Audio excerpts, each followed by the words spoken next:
How's this? Is this okay? There we go. That's good. All right, buddy. I told my wife this story when I was rehearsing, and I watched the horror come over her face as I realized that I had never told her this story before. I work in the video business. I used to travel a lot for video. We'd do these jobs where we'd fly into a city, we'd shoot something, we'd fly to the next city, we'd go to a hotel, we get up in the morning, we shoot some video, we fly to the next city, we shoot some video, and on and on and on and on. And I've eaten my fair share, shall we say, of motel waffles and airport sushi. It was pretty miserable. I'm not a foodie by any stretch of the imagination. I'm really not all that careful about what I eat, as you can probably tell. But I was just sick of eating crap on the road. And part of it was the way we worked, because we were always working or traveling. But the other part was the company we were working for. They would give us a credit card, and we were limited to $5 for breakfast, $10 for lunch, $20 for dinner, and absolutely no alcohol on the card. So finding time to eat and a place to eat was always difficult. And I had it. I just wanted one decent meal in every city where we went. So I cut a deal with them that as long as we stayed under the cap for the job, they wouldn't hassle us about, if we had a little extra for dinner. So the other thing this company did was they made, we had to pick up crew all over the country, and we'd have to feed them as well. So we'd give them per diem. I would have to pay them, I would give them cash. So I had to sign for this big wad of 20s and 10s in New York, and then I'd get signatures for everything and keep the accounting and turn in the money, and it was a real pain in the ass, the worst of it being carrying this giant wad of 10s and 20s. So we get to, this first trip was Spokane, LA, Houston, Atlanta, St. Louis. We get to Spokane, still no time for dinner. I'm like, fuck this. I'm going to LA for a few days, world-class restaurant city. I'm going to have a magnificent meal in Los Angeles, even if I have to eat, free motel fruit for the rest of the trip. So we get to LA, and they had hired a local producer to help us with the permit system there. Nice guy named Cody, and I tell him, I just want one great meal in LA. And he goes, leave it to me. Great, what do you have in mind? He goes, how do you feel about Valentino's? Well, this was the 90s. Valentino's was one of the hot restaurants in LA. The new chef was constantly evolving the cuisine with different fusion experiments, and they had this magnificent wine cellar, and he'd do this thing where he'd come out once a night and sit with a table and ask people what they liked and what they didn't like, and then go in the back and create a multi-course meal for them tailored specifically to their tastes. So I was psyched. I said, great, what time should I be there? Thinking it was going to be 4 or midnight. And he goes, meet me there at 7.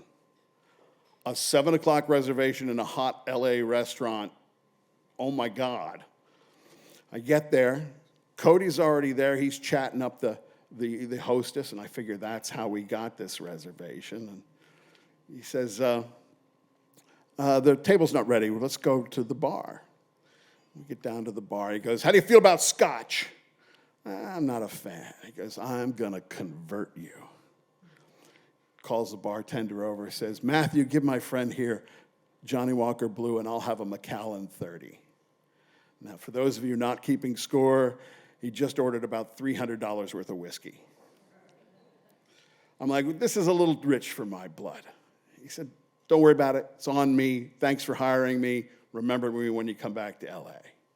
Well, thank you very much. So we're drinking, having a good time, and I'm thinking, all right, I need to reciprocate, and I pull out my wallet looking to see how much money that I have in there that's actually mine. And he goes, no, put it away. We'll put it on the bill. I said, well, this company credit card won't let me put any alcohol on the bill. He goes, don't worry about it. I'll put tonight on my credit card. You're still carrying all that cash, right, for the per diems? I'm like, yeah, but I need that for the rest of the week. Well, you know what? We'll settle up at the end of the night with the cash tomorrow. You go to the bank, you get a cash advance. Since tonight's dinner won't be on the credit card, you could have a great dinner in Houston, and whatever the cash advance fee will be covered. I'm like, wow, you put that together really quick. All right, I'm in. Order another round. The table's ready.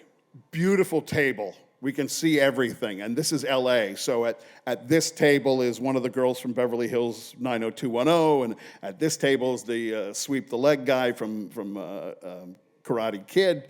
And down here is a guy who I'm 90% sure was Urkel. He doesn't dress like Urkel when he's not Urkel. But it was Urkel. Waiter comes up.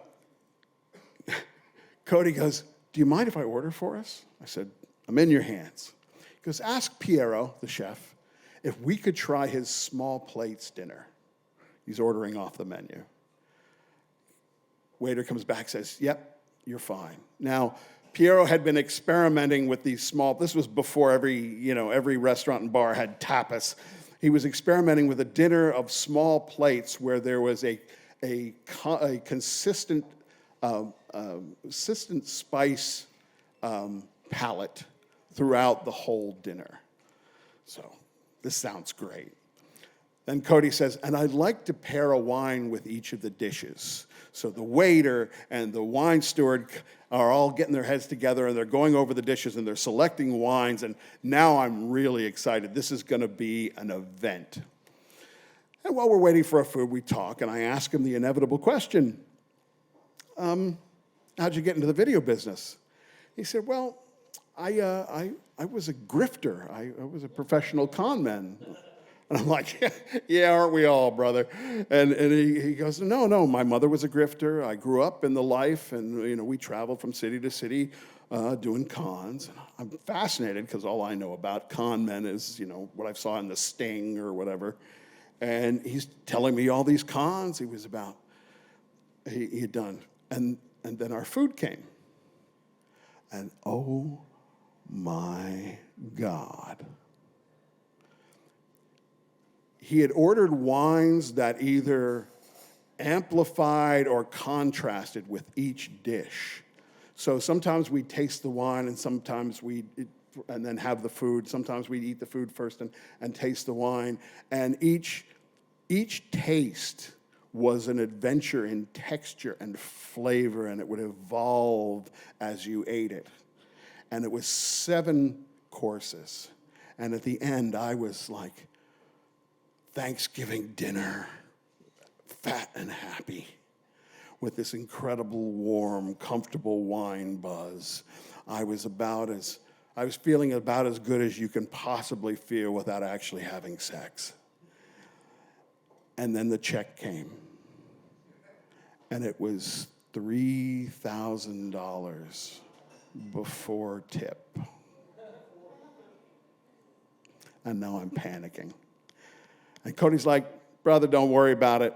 It's on my card. Just give me all that cash you have.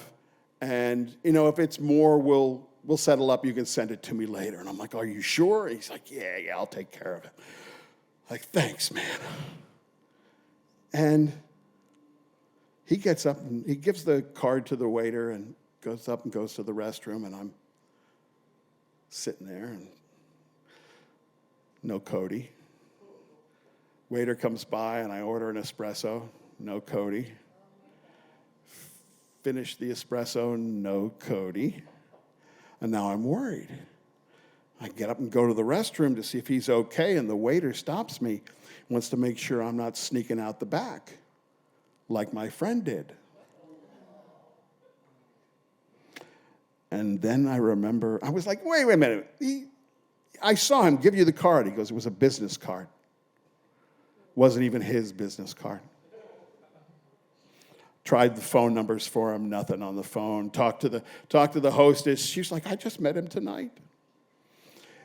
It ended up costing me between $5,000 and $6,000.